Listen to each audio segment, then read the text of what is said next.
Hello! Welcome back to my channel. Today I'll be making sweet and sour chicken. Let's get right to it.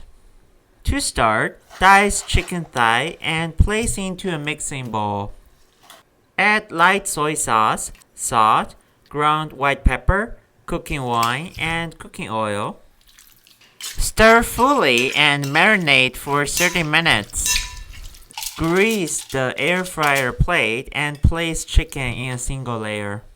Cook for 20 minutes at 200 degrees Celsius in air fryer. And flip side and cook for another 20 minutes.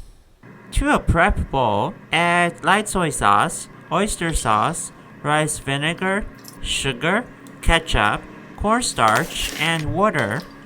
Mix everything well. Heat a wok over medium-high heat and add the sauce mixture.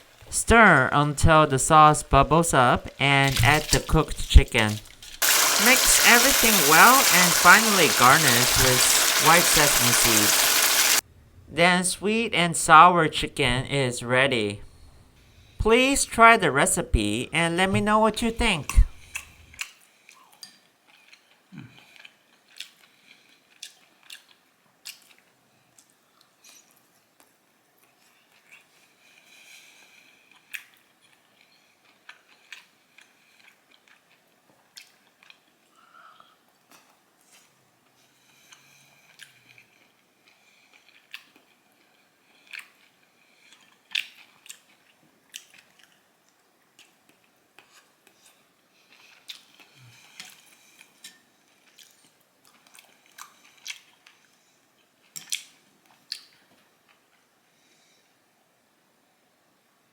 Thanks for watching and see you until next time.